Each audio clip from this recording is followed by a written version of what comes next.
हरिओम। जय सिया राम। सुप्रभातम। नारायणं नमस्कृत्य नरं चैव नरोत्तमं देवीं सरस्वती व्यासं ततो जयमुदीरयेत्। मंगलं भगवान् विष्णु मंगलं गरुड़ध्वजा मंगलं पुंडरीकाक्षं मंगलाय तनोहरि। जय सिया राम। चिंतन के सत्र के बीच में हम लोग पहुंचे हैं। आजकल मैं विश्राम में हूँ, आश्रम में हूँ और मिलने जुलने वाले आते जाते रहते हैं, आ रहे हैं, जा रहे हैं। लेकिन एक बात का ध्यान रखिए, हम लोग क्या लेने आते हैं और क्या हमें मिलता है। जीवन की उपलब्धि क्या है। विश्राम करता है इंसान, आराम मिलता है जिंदगी में। नाना प्रकार की उलझनें इंसान को पड़ी है अपने जीवन में। इस गृहस्थ में आकर के इंसान उलझ गया है। इसमें चाहे मैं हूं, चाहे आप है, चाहे कोई भी है।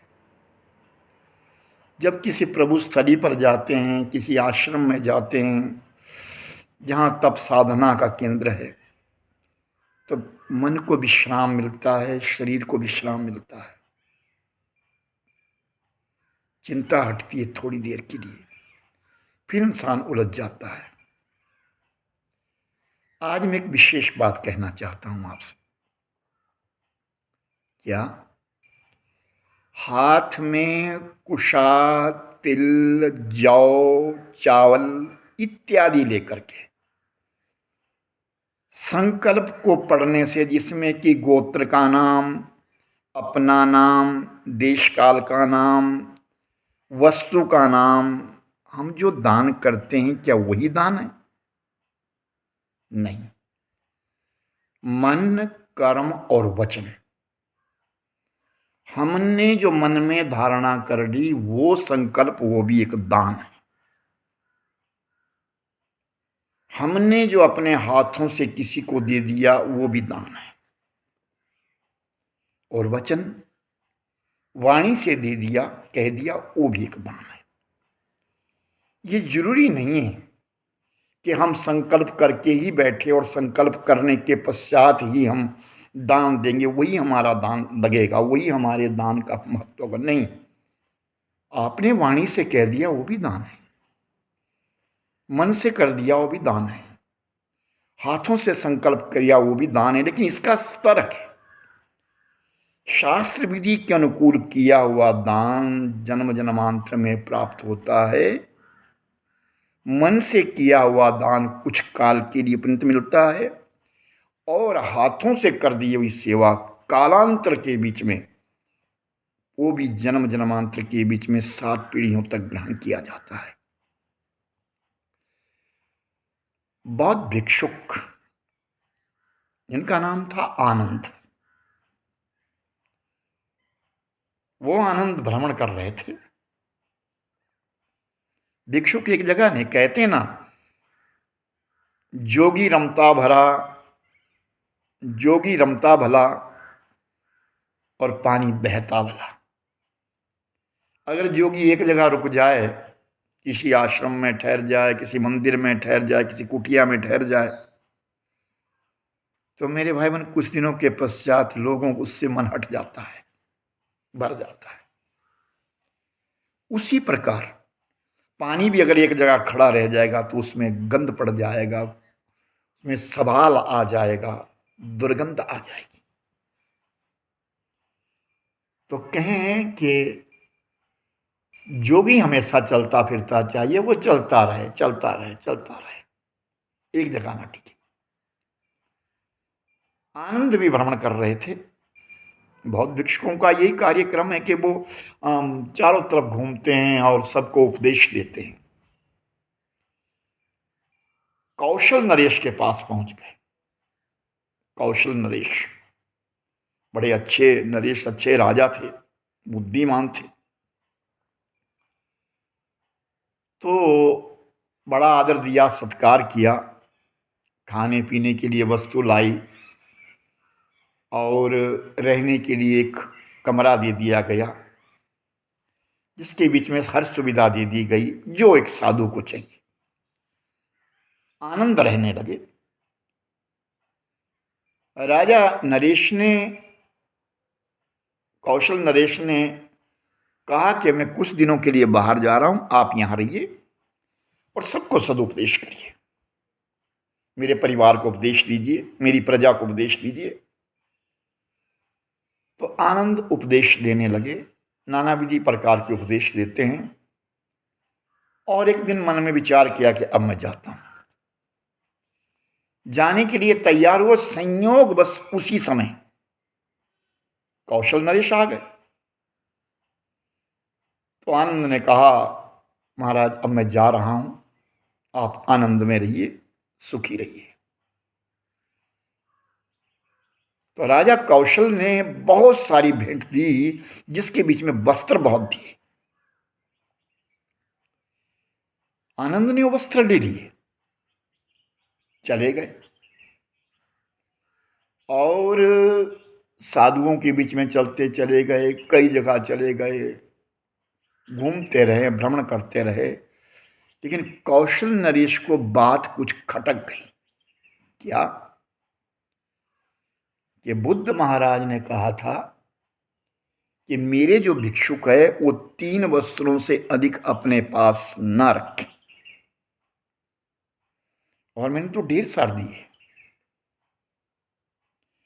तो एक दिन इसी परीक्षा के लिए कौशल नरेश निकल गए और जहां साधुओं का डेरा था वहां पहुंचे। तो संतों को देखा, उन संतों ने तो कोई वस्त्र नए पहने ही नहीं है, जो मैंने भिजवाए वो पहने ही नहीं है।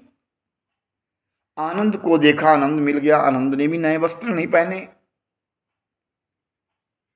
अब मन में और कुतर्क हो गया, क्या करूं, कहां जाऊं, कहां चले गए, मेरे दिए हुए वस्त्रों का क्या किया, जबकि बुद्ध महाराज ने कहा है कि 3 वस्त्रों से अधिक नहीं रखना। कौशल नरेश के मन में और शंका बढ़ गई और आखिर में वो आनंद के पास चले गए और आनंद से कहने लगे, आनंद क्या आपने वो वस्त्र सिलाए नहीं? जो आपको दिए थे वो वस्त्र आपने सिलाए नहीं अभी तक? भिक्षुकों के पास भी नए वस्त्र नहीं है। तो आनंद ने कहा, मैं जानता हूं तुम मेरी परीक्षा के लिए आए हो, चलो मैं तुम्हें दिखाता हूं वस्त्र। एक गांव था, जिस गांव में बहुत सारे निर्धन लोग रहते थे। आनंद कौशल नरेश को वहां ले गए और जब उस गांव में प्रवेश किया तो क्या देखा कि जितने बच्चे खेल रहे थे या जितने बड़े लोग इधर से उधर घूम रहे थे, सबके पास बड़े सुंदर वस्त्र बने हुए थे। राजा समझ गया कि मेरे दिए हुए जो वस्त्र है, मेरा दिया हुआ जो उपहार है, वो इन गरीबों तक पहुंचा है। आनंद कहने लगे, राजन जरूरी नहीं है कि मैं भिक्षुकों को ही दूं, जरूरी ये है कि जिसको इसकी आवश्यकता है दान वहां दीजिए।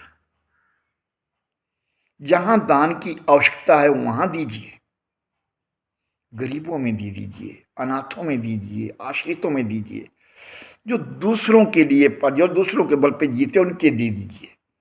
इसलिए मैं आपसे कहता हूं भाई बहन कि हाथ में संकल्प करके दान नहीं किया जाता। लेकिन रोड पर लगने वाले भंडारे, मंदिरों में लगने वाले भंडारे, उन भंडारों को ग्रहण कौन कर रहा है? जिसको जरूरत नहीं है, लोग अपने घरों से उठ उठ करके, पूरा शहर है मेरा यहाँ, अपने घरों को उठ करके लोग ताले दे करके भंडारों में पहुंच जाते हैं। क्या ये उचित है? दान तुम कहीं भी कर सकते हो, विचार करिएगा, अच्छा दान करे और जरूरतमंद को दे। बड़ी अच्छी उपलब्धि है, ज्ञानोपार्जन होना चाहिए। हमें ज्ञान मिलना चाहिए, कहीं से भी मिले हमारे लिए ज्ञान, हम ज्ञान का धारण करें। चाणक्य जी ने कहा, साहित्य संगीत कला वहीना साक्षात पशुपुच्छ विषाणहीना। मनुष्य पशु है, विषाण नहीं है उसके पास, सींग नहीं है उसके पास, पूंछ नहीं है उसके पास, बाकी तो वो पशु की तरह भटक रहा है इधर से उधर। अगर उसके पास कोई साहित्य नहीं है, कोई संगीत नहीं है, कोई कला नहीं है, उसके अंदर दान नहीं है, उसके अंदर शील नहीं है, अच्छा स्वभाव नहीं है, दान करने की प्रक्रिया नहीं उसके हाथ में है, तो वो पशुवत है। इसलिए मेरे भाई बहन याद रखना कि दान करिए, खूब करिए, लेकिन जहाँ उचित है वहाँ करिए, जहाँ कोई आश्रय है वहाँ करिए। हरे कृष्ण कृष्ण कृष्ण हरे हरे, हरे राम राम राम हरे हरे। हरि ओम तत्सत, हरि ओम तत्सत, हरि ओम तत्सत।